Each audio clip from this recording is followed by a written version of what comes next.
serving your community and making the world a better place. The second one I want to talk about is guerrilla warfare. You see these right here? Alright, these are going to become important later on in our story because these are just laying here. Now they obviously are something that could be used for the harm of other individuals. Am I okay with that? No. Oh, there's another gentleman. He's on the phone, so I don't want to interrupt him. I'll go the other way. Anyway, when it comes to guerrilla warfare, there's a lot of stuff that can go wrong. And the first thing you want to pay attention to is civilian casualties. If you're going to get people killed, well, those are likely going to be civilians and they're likely to be casualties. I'm not actually after casualty reduction. I'm after no casualties. And a lot of you guys say that it's an impossible goal. Well, maybe not, but can't we at least try?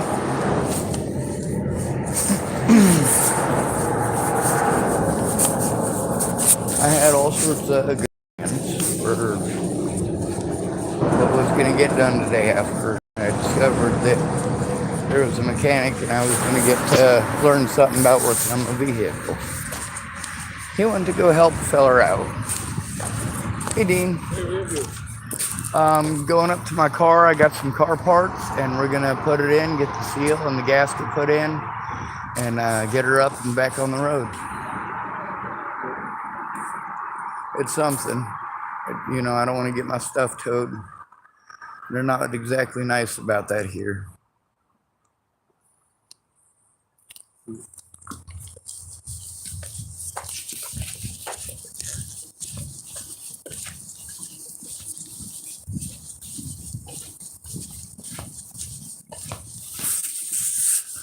Alright, it's that time of the night. The mosquitoes are out. That's a pain. I got a hoodie I can put on. I'll sweat like a pig if I put it on, but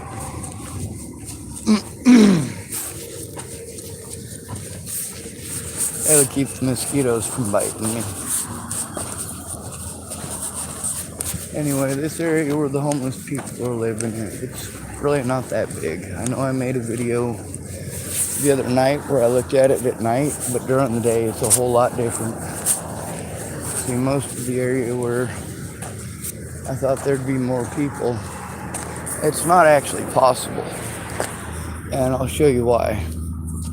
Alright, up close here, those are reeds. See the tall trees that are there, they're actually in the water or in creek mud.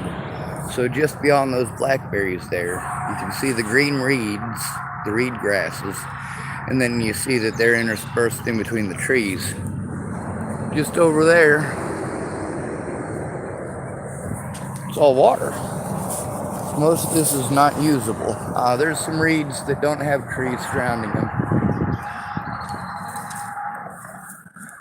It's all wetland. You can't put a tent there.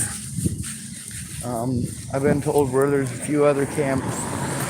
There's also a couple of camps that I've been invited to recently that I can't fucking find them. These folks are telling me, well, if you know what to look for, if you know where to hide, you should be able to find my place. I'm like, well, I know how to hide too well. If you're hiding it like I'd hide it, nobody's ever gonna find it, even if they're standing right fucking on top of it. No, my tent's out in the open. It's just in a valley. All right, I checked the valleys, didn't find it. Anyway, the bus took me all through Upper Town. This is, of course, the first time I've ever ridden the bus. And the lady couldn't take me quite to the Sinclair, which I'm just passing now, going the opposite way of where I need to go, so I can take the street north to go back the other way because the railroad track crossings. So, alright, the Rite Aid is, or the bus stop at the Rite Aid is actually a pretty short walk from there to the park and ride. It's about a mile and a half, 2 miles maybe at most. It ain't shit. It's a quick walk. Even with a fucked up back. It'll hurt by the end, but I can make it.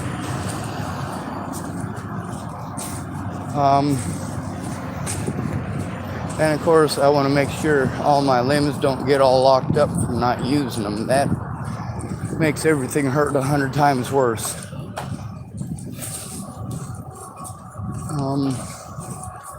Right here's the crossing.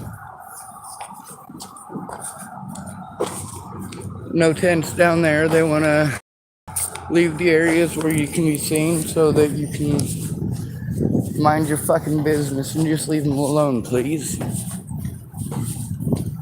Hoping anyway. So, the lady bus driver, she gave me a ride further than she was supposed to, and she meant well and she did well.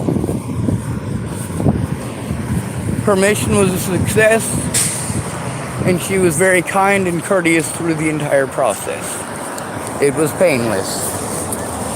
Now, I didn't have all the right information, and neither did the man who was with me and tried to assist somebody else. Apparently that somebody else was on pills or something, because he wasn't even staying in his own lane. So they also got lost, and the man who's going to help me with my vehicle, he insisted on just being dropped off at his truck. Now, he wanted me to meet him at the Sinclair. The end of the line for that bus is up there a little bit and over there. So, of course, I should have, that's where the bus stop is over there. I suppose I could have tried to have her stop it early, but I'm not sure if she's even allowed to do that. So I had to walk down through there, across here, and right over there is the Sinclair sign. Right there. Anyway, and it looks like it's a straight shot pretty much from here to there. It's really not. You have to cross the Sinclair and then come back up to it. And then going back through the little pathway underneath. Now, going the bridge route, it's just as long because of that same crap. Or illegally crossing the interstate, which is not that bright. So, everybody had good intentions. We all intended on meeting up where we would optimally have liked to. Everybody had their hearts in the right place, of course, in their chests where they belong. So those of you who want to use that one, please don't. That's dumb. It's in your chest. We already know this. Okay. But your intentions, that's what matters. When you're talking about what's in their heart, you're talking about their intentions. They intended good. They intended goodness. Where I got dropped off, it would have been, well, about the same amount of time, maybe a little bit less, if I had just walked it. Because I was just going to walk to my vehicle, which is right next to his vehicle, and I'd have been there already. Instead, I went to the Sinclair after I got off the bus with this lady. I walked down to the Sinclair and waited for him, and he didn't show up, and then he called me. Thank goodness. He was kind enough to do that. Very courteous of him. And he let me know that the guy who he got into the vehicle with was obviously on something and he wasn't comfortable with it. So now I am walking back up to the parking ride. I've walked more than I would have if I'd have just walked all the way from Walmart, and Rite Aid isn't as far as Walmart is. Right now, the street I'm walking on, see how elevated it is. It's not exactly the most comfortable, but on the bright side, at least I'm doing it. Keeps me from falling apart at the seams, even though it does hurt.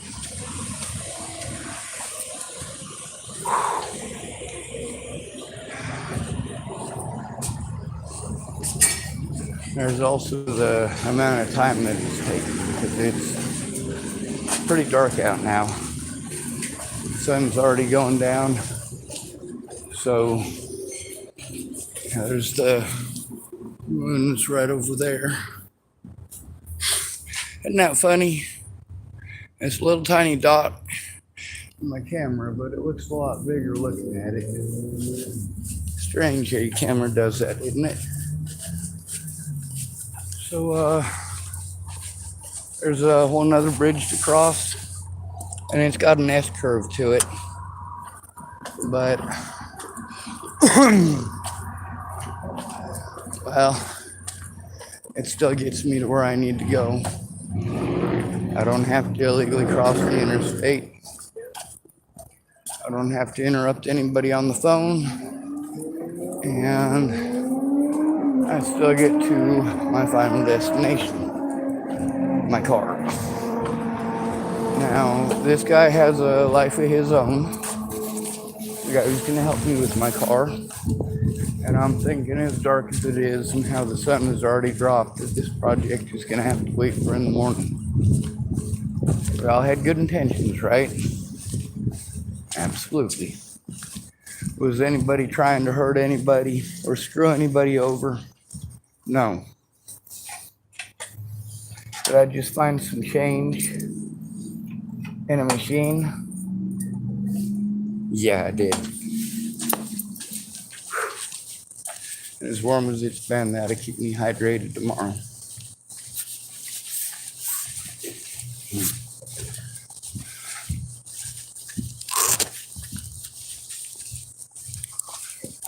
Now, of course, we're walking by,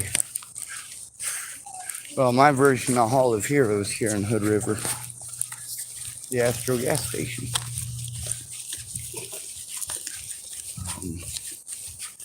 I don't know that lady, Kat. I am grateful for her. She's not perfect. The reason that I say that is because nobody's perfect. However, she has so far and as of yet been perfect to me in her treatment. She has been nothing but courteous and polite, and she even apologized for those officers' conduct. How sweet is that? And she's not the only person who works there who has made a habit of saving my bacon. I got 3 people there at least who have prevented violence against my person on multiple occasions. So I gotta be thankful for that. At least 6 of the people who I've seen there or worked there have taken it upon themselves in situations where, well, especially youths or disabled folks come, they save their bacon. And I'm not saying that these people lied, because they didn't. It was a matter of they were actually honest. I know, can you believe it? What a rare commodity these days.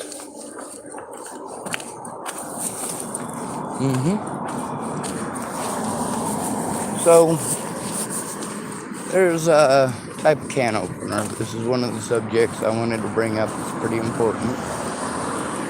It's called a P38, and every homeless person needs one. The most important supplies that we need, of course, are socks. Socks will save your life. Socks will save your life in a million ways, and half of them, well, they exist just because they're on your feet. If you use socks as socks, they'll save your bacon.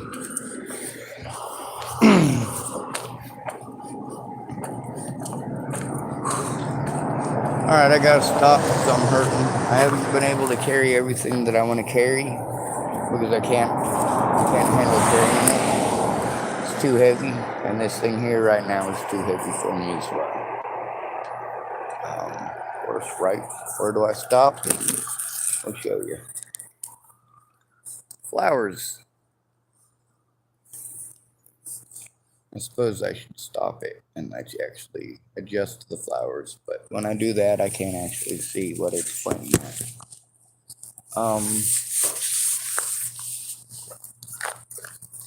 We had a lady there who ran off. More than one person who was acting inappropriately towards people that they should not have. And of course, the situation as it happened versus the part that I was aware of and got to hear from, I was in the bathroom for most of that. So by the time I come out of the bathroom, that second person was gone. We also get to hear there's a lot of folks here in town who have had run-ins with people that are truly the unsavory type. You know how messed up it is that, all right, let me tell you something. Child molesters are the biggest bitches on the planet. When you want to talk about somebody who will narc on anybody, these people have no backbone. If they had any backbone, they wouldn't be raping or molesting anybody. Is that or is that not true? So, of course, those are the people that are it's easiest to wrap them around your finger. You go, you know what? I'll get that person comfortable with staying here, knowing that they're a child molester from a few counties over. Knowing full goddamn well, but also knowing that they have resources in the area. And of course, if the cops are being nice to them, even knowing that that's going on, well, that's even more incentive to stick around and work with them. But then again, who are they going after? Anybody who annoys the cops. They'll use one of these, and they call them informants. They're not. They're fucking assholes who run around and destroy people's lives with fucking slander and sometimes good humor. Some of these scammers are pretty fucking funny, honestly. I mean, if you're dealing with somebody who needs some people skills, some of these folks are pretty messed up in the head, but they know how to manipulate you. And then, of course, we got the guys out here who, well, they know how the game is played. They don't want to play the fucking game. They just want these people off the fucking streets. A lot of these folks don't have kids of their own, but they've had family members of their own who have gone through some things that, no, you always remember that. You always remember what that does to a human being.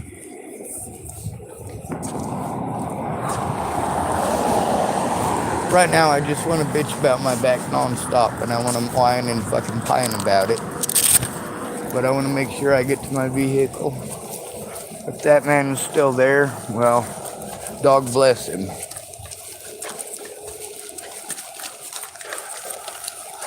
If we got enough light to do the job and do it right, well, we might. God, that was way too rhymey-dimey for me. Okay, we're going to have to call Dr. Seuss and tell him he needs to let me loose. All right.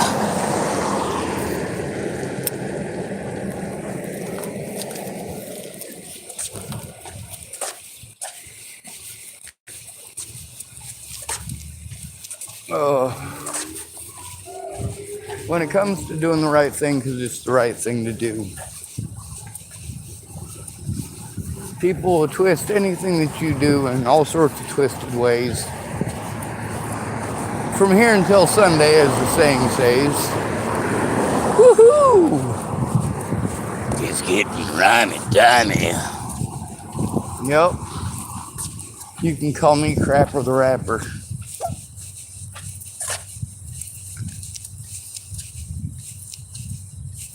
P38 can openers. I'm gonna try to see if there's anybody out there who's got a box or a drawer full of P38 can openers. We can sure as hell use them. That right there is something that is a supreme item that is necessary for the survival of nearly all of us out here. You can attach it to your keychain, which means that you always have a can opener. Sometimes when you got to toss stuff out that's unnecessary, you got to reduce weight. That's the most important thing about packs. A lot of people, they'll adjust their pack for a couple of years until they break it down to the bare necessities, and they'll call it good. Sometimes for the rest of their lives, because out here they don't last long. People expire way too fucking early, an average of 30 years earlier than the rest of the population. That's mostly because you victimize the shit out of us as children, dump us off on the streets, call us criminals and lazy because we got dumped off on the streets without anything to actually get a job with, like, I don't know, an ID, driver's license, social security card, birth certificate. Wouldn't one of those have been useful to hook me up with when I was 18?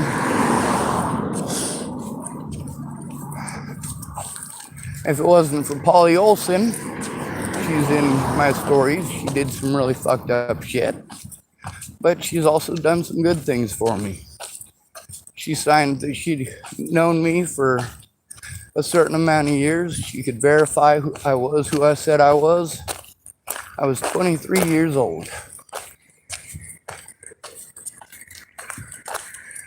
Looks like there's a officer up there, and he's probably, I don't know.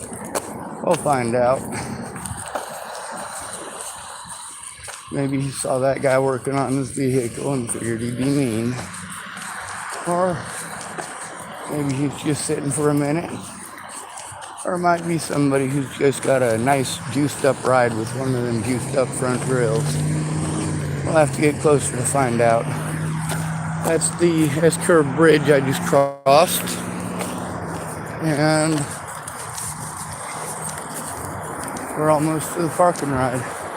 No, that's just a nice juiced up friggin' ride. What does that look like? Dodge Ram? It's a pretty cool ride. Okay. The man whose vehicle was also having issues is there, so, well, his vehicle's still there. Yep, he is. Woohoo! And thank goodness, oh wow, there's a nice mudding truck there. It's full of dinky Toyota, but it's all lifted. Damn! And the other one is a Dodge Ram, it looks like. This one's a Toyota. Alright. Well, we made it safely up here to my vehicle. And it's looking like it's pretty dark. Oh, he's on the phone, so I'll give him a minute.